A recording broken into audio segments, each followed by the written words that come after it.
Welcome to another episode of eThekwini Matters. My name is Zimbili Mazibuko, your host.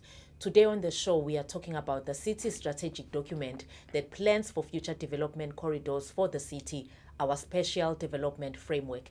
To get more information about this, we have acting head of the Development Planning and Environment Management Unit, Sbu Ndebele. Mazala Nkosi, sikubingelele sikwamukele namhlanje on eThekwini Matters. Ngiyakubingelela nami Ms. Mazibuko and our Durban viewers. The Spatial Development Framework, SDF as it's known, it's an integral part of the IDP Integrated Development Plan.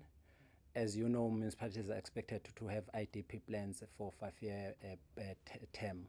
The SDF, as I've just indicated, it gives effect to the IDP in terms of the vision, mission, and objectives of the IDP.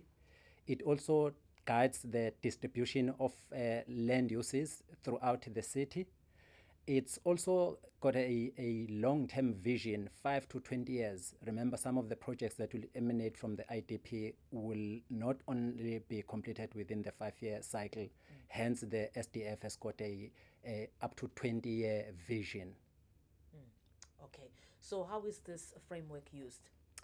The SDF is actually used, if I can just highlight, that SDF is also an integral part of the Spatial Planning and Land Use Management Act of 2013. There in the Act, it's very clear what it's supposed to do. I think it's in terms of Chapter 4, section 21 of the SPLOMA, as we call it, the SPLOMA. It guides a quality decision that is made throughout the city. It also assists to manage the growth throughout the city. It also assists to align the budget implementation of the city. It also assists to ensure that those projects or the budget is spent within the infrastructure that is incorporated in the SDF. To a large extent, it also helps to control where development should be happening, both private and public, including your rural and development initiatives that are taking place. Mazala Nkosi, this framework is a broader plan that guides development. Can you explain more about the lower level plans that came after the SDF that are more relevant to local areas or a certain precinct? Okay, what happens is that you start with the SDF at the very broad strategic level. As I've just indicated, it gives effects to the IDP. But remember that the spatial framework plan that comes out of that is very broad. But you need to deep dive and get into the lower levels, which is what you've just asked. Yes. And next level that comes after the SDF is the local area plan, followed by the functional area plan, and then we'll go up to your site development plans. But so that you will understand and people out there will understand, the plan that you generally look at in your respective places where you are will be the land use scheme or the land use map. That is the one that you are able to interact and be able to see exactly what is happening. Because in that plan, you'll be able to know where your site is located in the land use plan. Then you'll also know what the zoning of that site is.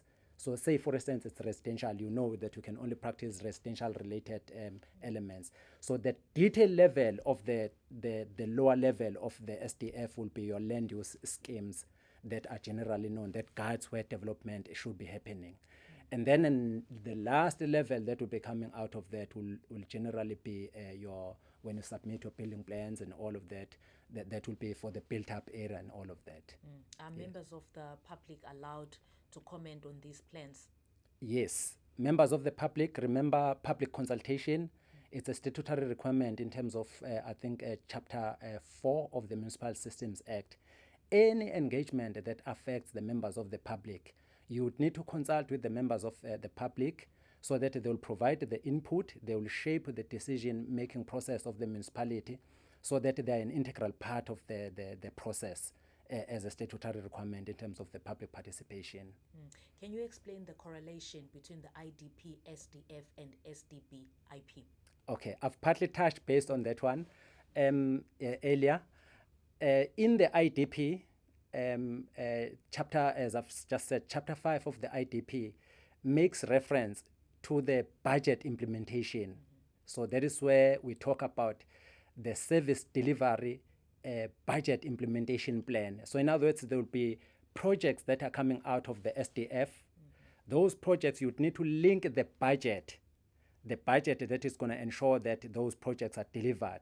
But also you would need to link the issue of infrastructure, because without the infrastructure development, infrastructure development, you will not be in a position to realize whatever projects that are coming out of that. So that correlation is actually taking place, that you have a vision in terms of the IDP.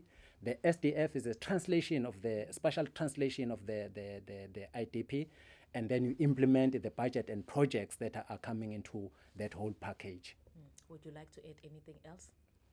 What I would like to add is that we encourage members of the public that whenever there is these public engagements, please participate, because if you don't, you'll have to live with the decision that is made by the municipality.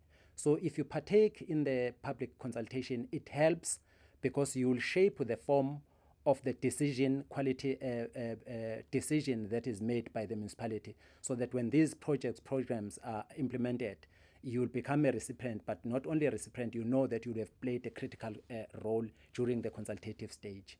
That's all I can say. Thank you. Siyabonga kakhulu Baba Ndebele for your time. Thank you very much. That was Ubaba Usbu Ndebele, acting head of the Development Planning and Environment Management Unit. My name is Zimbili Mazibuko. From myself and the rest of the team, it's goodbye till next time. Don't forget to like, to subscribe, and to share. Okay.